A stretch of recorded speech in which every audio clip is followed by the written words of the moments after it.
Hi guys, this is going to be the last video before the Sky Poker Tour, and I just wanted to address an email that I got from Donald, which was saying that when he's playing marginal hands on the button or in the blinds, what does he do if the raisers come from the mid-table position? So obviously if we're not calling, then he's probably comfortable in folding if it's early table position. But what does he do with these in mid-table position?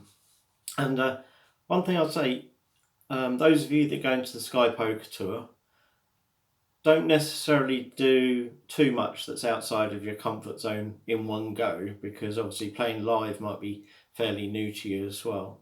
But if you're comfortable with the suggestions that I'm making in this, then you can put them there. So first off, to answer Donald's question, we put a few sort of bit of context in everything. So what I'm going to say now is going to assume that you're 50 big blinds deep, and everybody is. So with 50 big blinds deep, that means that you can 3-bet and fold to a 4-bet. You wouldn't be calling 4-bets with pairs to set mine because you're not deep enough to do that, but you can easily 3-bet fold. So that's why. And also, in a good structured tournament, as it goes on to the later stages, the average stack should be around 50 big blinds for quite a while.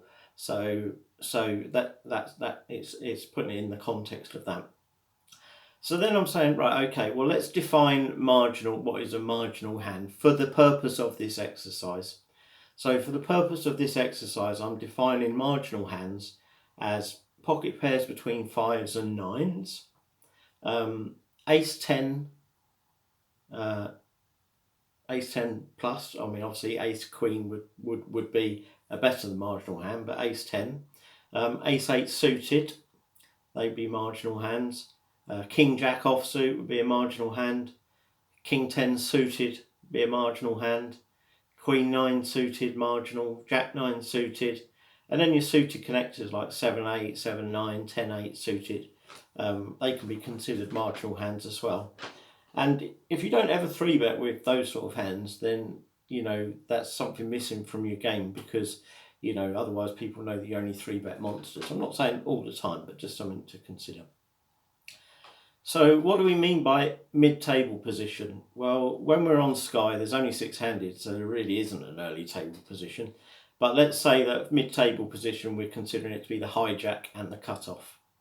If you want to take this advice for the Sky Poker Tour, then where it's 8 or 9-handed, then I would suggest that mid-table position will be the one before the hijack, plus the hijack and the cutoff. Okay, the hijack is the one before the cutoff, just to clarify that if you don't know. And the cutoff is the one before the button. So,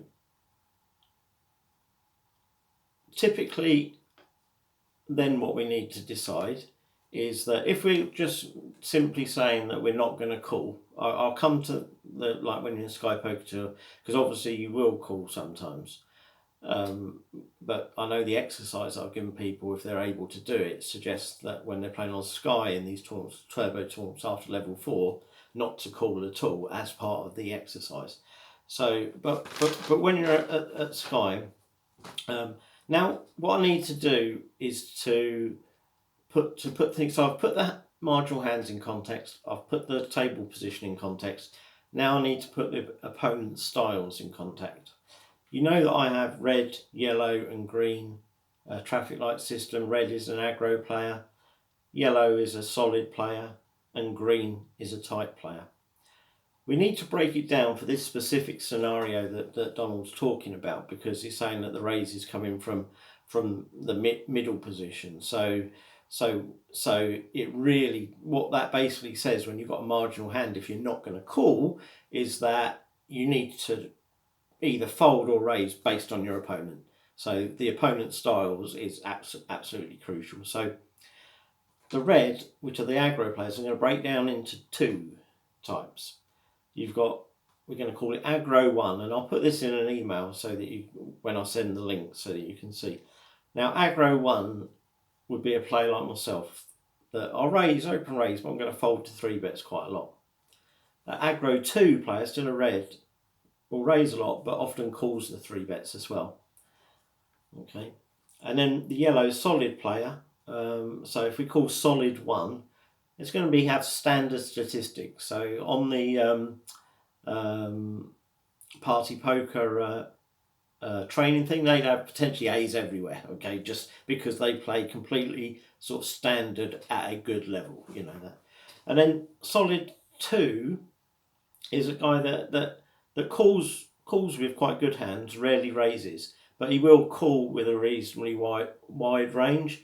So he's not raising as much as re-raising as much as he should, but he's also is playing some pots. So that's like solid 2.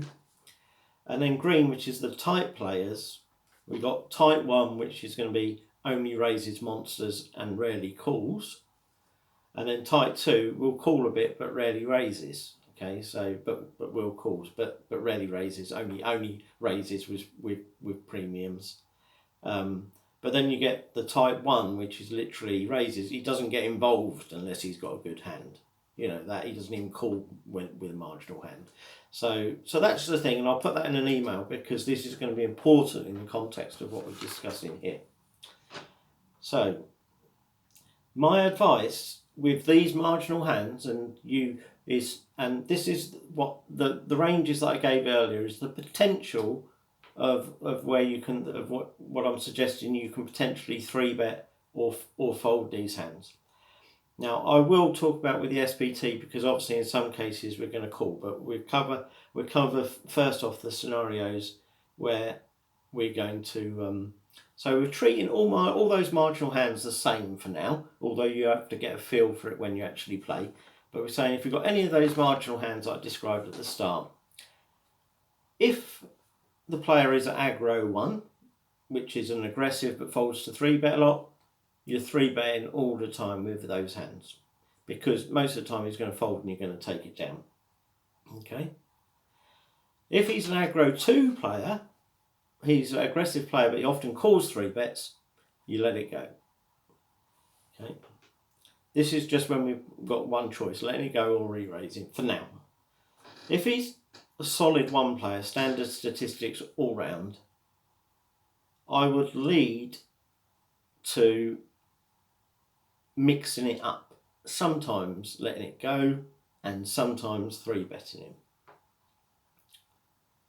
If he's a solid 2 player who calls with good hands but rarely raises, then you want to let it go all the time because he's only raising with good hands. Against the tight players, you let it go. Let those marginal hands go if it's a fold or re-raise situation because they're tight. They're only raising premium hands, so you don't want to be 3-betting against them. In general, the aggressive players who fold 3-bets a lot, you want to put them to the test and you want to be 3-betting against them. The tight players, you want to be thinking, I'm going to steal their blinds. I'm going to steal their blinds. The tight players, I'm going to steal their blinds, but I'm not going to 3-bet them when they bet. Right, but I'm going to steal their blinds. The aggro players that fold 3-bets a lot, I'm going to 3-bet them and effectively steal their raise because we know they're raising so wide. Okay. The aggro guys that also don't like to give up when somebody 3-bets them and call and stuff, then it's great when you've got a good hand, but if you're doing it you don't want to be doing it with a marginal hand. Basically, you're looking at your opponent and saying, if I re-raise here, what chance do I think it is that you're going to fold? And I would suggest that in these situations, you want to get fold 70% of the time when you 3-bet. So how will you get that? Well, you're going to get that by 3-betting in the right spots against the right players. Okay, so when it comes to calling now, if you're at the Sky Poker Tour and you may want to call. Now, my suggestion is that with these hands, I would call, and you feel like you want to call because you're more comfortable with that. It's good to do something where you're not comfortable with when you're learning, like the exercise on Sky Poker. but when you're in what's a big tournament for you and it's a live experience, then some aspects have to be within your comfort zone. So if you're normally calling with these hands, I'd say, okay, carry on and call with them on the button. Okay, call with them on the button, but re-raise but either raise or fold in the blinds. Okay, certainly raise or fold in the small blind, and you can, because you've already got a big blind in, potentially call when you're on the big blind. I still prefer the raise or fold approach, but in some situations that's what you want to be thinking of. I'm more inclined to call with suited cards than I am with off-suited cards, because let's say, for example, I'm sat on the button with I'm sat on the button with King Jack suited. I might decide that when the cut-off raises that I'm going to call with a King Jack suited. But I would almost, if he was an aggressive player, I would nearly always 3-bet King Jack offsuit. The reason for this is that King Jack suited plays well on the button. You're in position. I'd be very happy to re-raise the flop on a flush draw and overs, and possibly take it down at that stage. So calling with suited cards is generally better, even when you've got the same cards. You might think, well, King Queen suited is better than King Queen, so why am I only calling with King Queen suited but 3-betting with King Queen? Well, the thing is with the King Queen you'd be happy to take it down before. With a King Queen suited, you don't mind playing a flop with that hand, because and I would recommend in these sort of spots against aggressive players that if you do get the flush drawn overs, you play aggressively. So that's it in general. I'll write a few notes in the email just describing.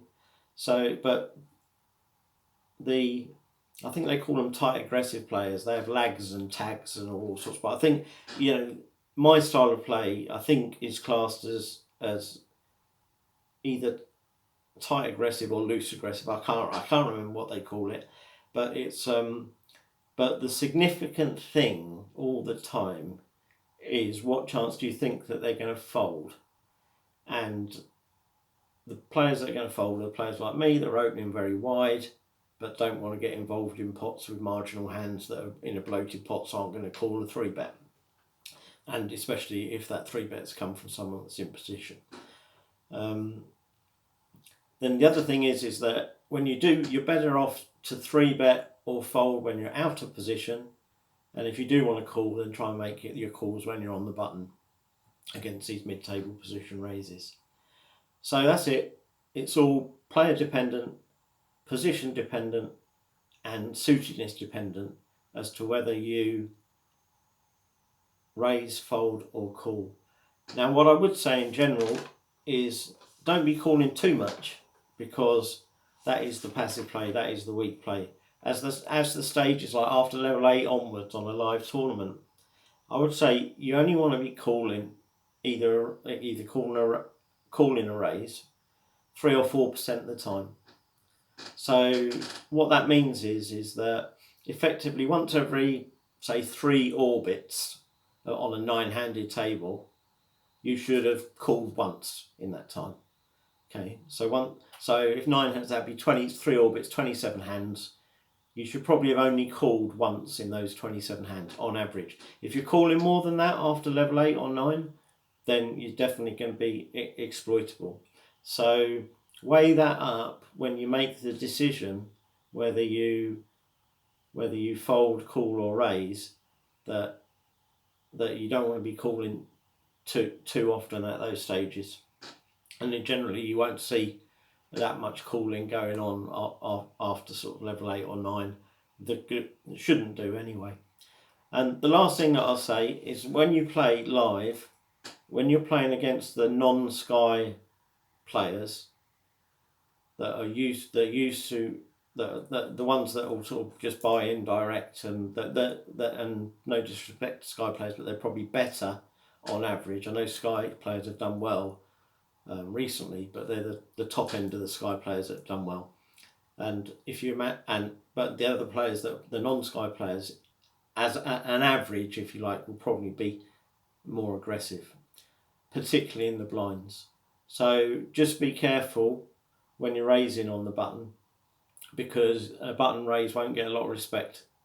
So don't be surprised to be 3-bet by the small blind and the big blind when you make a button raise. Having said that, if they're Sky regulars that you know are quite tight, then absolutely be raising the button with all sorts of hands. That's when I explain to you about raising with all sorts of hands on Sky, it's because you can get away with it, but you may not get away with it against the seasoned sort of professionals or whatever, some of which will be there. Most of them will be at the WPT, which is a good thing. So there shouldn't be as many really good players there, because the World Poker Tour is in the same town on the same weekend. Anyway, best of luck. Enjoy it. Donald, I hope that answers your question a little bit. I know you've sort of said about playing hands like Ace-10 off, Ace-Jack suited, King-Queen off, King-Queen suited and pocket eights. To me, these hands that you've mentioned on the email are the top end of marginal. So I'll be inclined to be 3-betting a lot with these hands against mid-table position raises, provided it's not the tight players that are raising, and provided it's not the players that call 3-bets that are raising. But I'd also consider 3-betting with, even hands like Jack-10 suited, and even possibly sort of 7-8 suited as low as that, against an aggressive player that doesn't call 3-bets very much, because you will know the types of players that call 3-bets and don't call 3-bets. And when people are aggressive, people think they're aggressive all the time, but not. If it's me raising in the cutoff, you should be 3-betting your suited connectors against me, to be honest, because you're probably going to take it down before the flop. Now, if I come over the top, when obviously you have to fold, but a lot of the time you'll be taking it down. And if you do get somebody that does call, then your hand is really disguised, because you've played it like a premium hand when it's not. So there needs to be some of those somewhere in your ranges. And also, I would consider hands like pocket fives as well, the same thing. You're going to want to be 3-betting those against mid-table position raise from aggressive players. So I'd go a little bit wider on the range than you pointed out in your email. As I say, the exercise I gave people on Sky, I didn't want people to call after level 4 at all, but that's to get them in the habit of going to the flop as the pre-flop raiser, to get the feeling of how many pots they're going to take down when they 3-bet. When you're at the Sky Poker Tour, you're going to want to include a little bit of your normal game as well. So some calling, but try and watch that you're only calling, at the later stages of the tournament, hopefully that you'll still be there. And that you're only calling once every sort of 3 or 4 orbits, one hand's out of every 27 or something. To start off with, we're very deep, and the early stages you set mine, you can raise, call a 3-bet with pocket pair, low pocket pair, suited connectors, you can get a bit involved. But later on, that's watch that. If you're comfortable playing that, then fair enough. But you kind of get eaten alive a little bit if you do that at the late stages, if you call too much.